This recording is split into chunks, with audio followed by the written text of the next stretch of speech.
안녕하세요. 김민서입니다. 지난 영상에서는 우리가 오랫동안 진실이라고 믿어왔던 심리학 실험들이 실제로는 조작되거나 왜곡되었다는 이야기를 했습니다. 이번 영상은 3부를 다룰 예정인데요. 브레우만이 인간의 본성이 선하다고 주장을 하면서도 그렇다면 왜 역사에서 그렇게 많은 잔혹한 일들이 벌어졌는지를 설명하려는 부분입니다.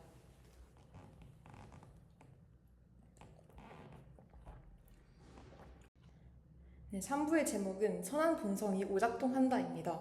브레우만이 스스로 인정을 한다는 거죠.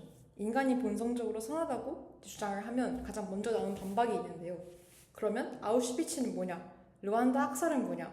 역사의 수많은 잔혹함은 어떻게 설명하냐? 브레우만은 이 질문을 피하지 않습니다. 그리고 이렇게 답을 하는데요. 우리를 가장 착한 종으로 만드는 메커니즘이 동시에 우리를 지구상에서 가장 잔인한 종으로 만들기도 한다고요. 이게 바로 3부의 핵심인데요. 선한 본성이 어떤 조건에서 오작동하는지를 세 가지 방향에서 설명을 합니다. 첫 번째는 공감의 맹목성입니다. 10장의 제목이 공감의 맹목성인데 이게 처음에는 조금 이상하게 느껴졌습니다. 왜냐하면 공감이 왜 문제인지, 그리고 공감 능력이 부족해서 오히려 세상이 나빠지는 게 아닌가, 그리고 더 많이 공감할수록 더 나은 세상이 되는 게 아닌가, 이렇게 생각을 했기 때문인데요. 브레우만은 그게 아니라고 합니다. 오히려 공감이 우리를 눈멀게 만들 수 있다고 말을 합니다. 왜냐하면 공감은 선택적이기 때문이죠. 우리는 가까이 있는 사람, 그리고 비슷한 사람, 구체적인 얼굴을 가진 사람에게 더 강하게 공감을 하는 경향이 있습니다. 반대로 멀리 있는 사람, 혹은 추상적인 집단, 혹은 얼굴을 본 적이 없는 사람에게는 공감이 약해집니다. 이게 진화적으로는 자연스러운 일인데요. 수십만 년 동안 인간은 150명 안팎의 소규모 집단에서 살았습니다. 내 집단의 사람들을 잘 파악하고 챙기는 게 생존에 유리했습니다. 문제는 이 선택적 공감이 현대 사회에서 왜곡된 방식으로 작동한다는 건데요. 우리 집단에 대한 강한 공감은 다른 집단에 대한 무감각, 그리고 심지어 적대감과 세트로 올 수 있습니다. 이제 군인들이 전우를 위해서 목숨을 걸 수 있는 건 그 강한 유대감 때문인데요. 근데 그 유대감이 바로 적에 대한 비인간화를 가능하게 합니다. 테러리스트들이 폭탄을 들고 자폭 테러를 하는 것도 이데올로기 때문이 아니라 함께하는 동료들을 위해서라는 연구가 있습니다. 선의와 유대감이 잔혹한 행동의 연료가 되는 거죠. 그리고 공감에는 또 하나의 문제가 있는데요. 거리가 멀수록 공격이 더 쉬워진다는 겁니다. 2차 세계대전 당시에 병사들이 직접 총을 쏘는 걸 거부한 반면에 폭격기 조종사들은 훨씬 더 쉽게 도시 전체를 폭격할 수 있었습니다. 드론으로 수천 킬로미터 떨어진 곳을 공격하는 현대 전쟁은 더 말할 것도 없고요. 상대방의 얼굴이 보이지 않으면 공감이 작동하지 않고, 공감이 작동하지 않으면 폭력에 대한 그런 내재적인 거부감도 사라집니다. 이게 단순히 전쟁의 이야기가 아닙니다.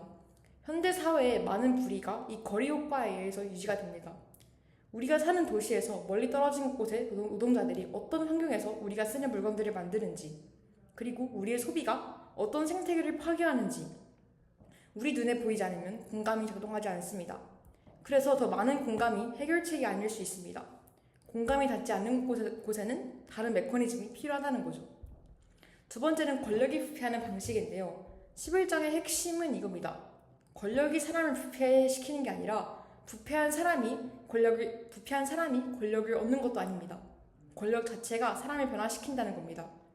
브레우만이 인용한 연구들을 보면 권력을 가지면 상당히 예측 가능한 방식으로 행동이 바뀝니다. 타인의 감정에 덜 반응하게 됩니다. 공감 능력이 실제로 떨어집니다.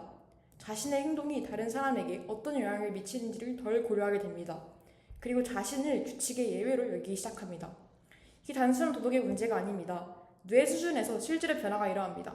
권력이 없을 때는 타인의 고통에 반응하던 뇌 영역이 권력을 가진 사람에게서는 같은 자극에 덜 반응한다는 연구가 있습니다. 브레우만은 침팬지와 보노보를 비교하는데요. 침팬지 사회는 강한 위기가 있고 알파 수컷이 지배합니다.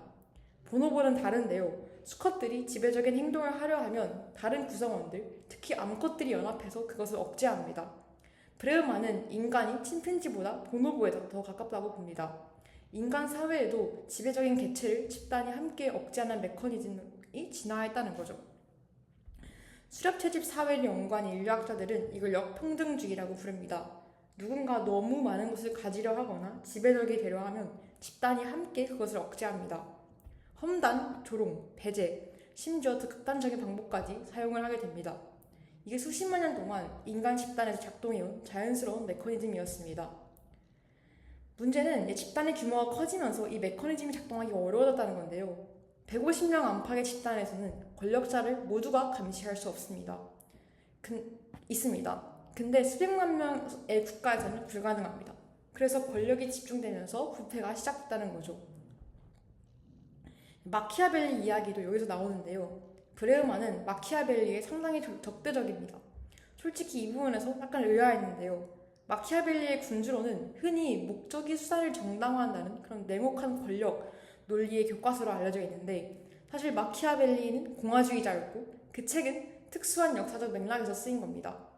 분열된 이탈리아의 통일을 위해서 강력한 지도자가 필요하다고 본 거죠.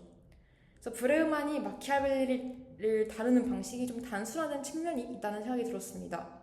그럼에도 권력에 대한 브레우만의 핵심 주장은 설득력이 있습니다. 권력은 사람을 바꾼다. 그리고 그 변화는 특정 방향, 즉 공감 능력의 감소와 자기 예외화의 방향으로 일어난다. 따라서 좋은 의도를 가진 사람에게 권력을 주는 것만으로는 충분하지 않습니다. 권력 자체를 감시하고 억제하는 구조가 필요한 거죠.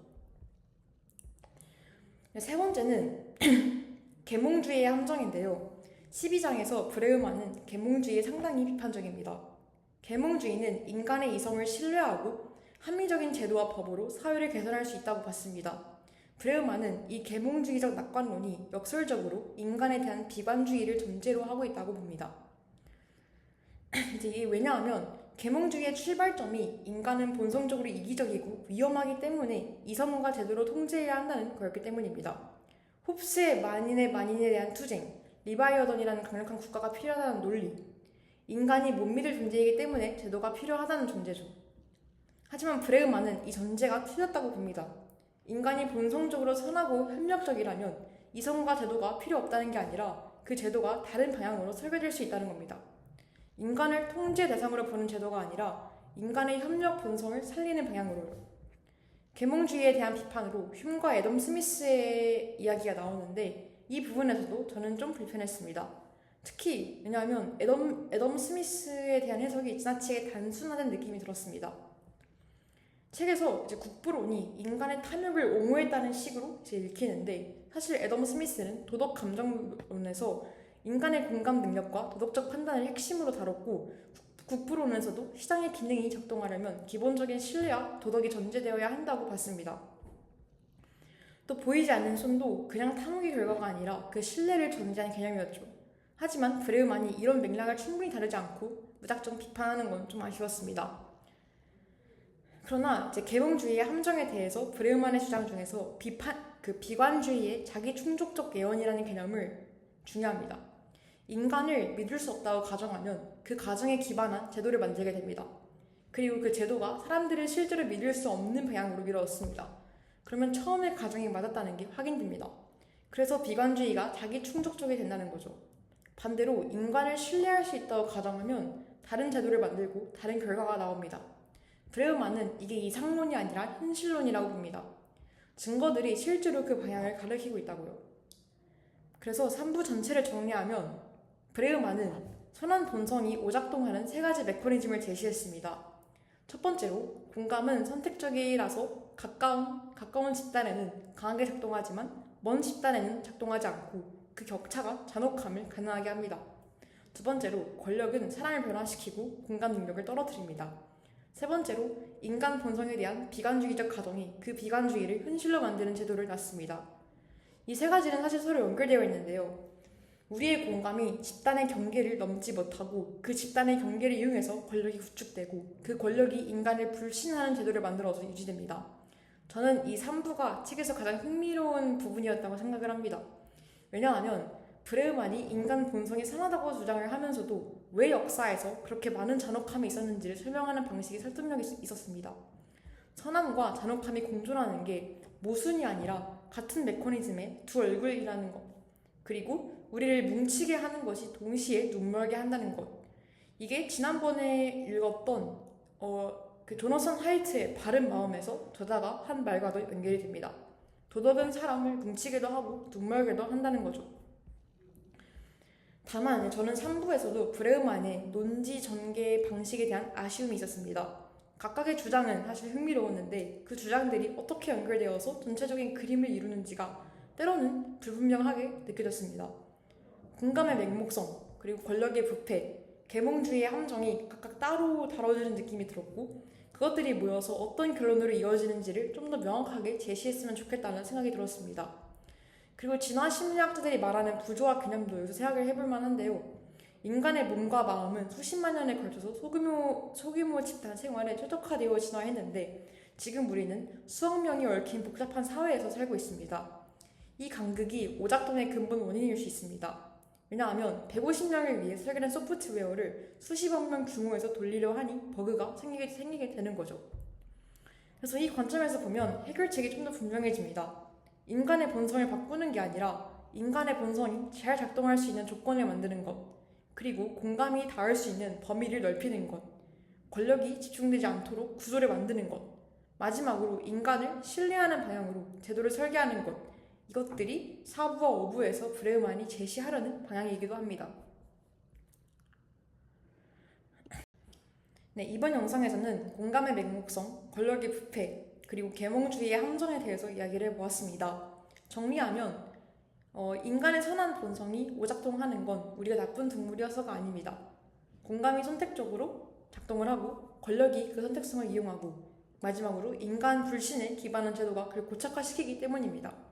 그리고 이 메커니즘을 이해하는 것이 다른 방향으로 나아갈 수 있는 출발점입니다. 다음 영상에서는 브레우만이 제시하는 해결책들 그리고 책 전체에 대한 제 감상과 비평을 한번 이야기해 보도록 하겠습니다. 감사합니다.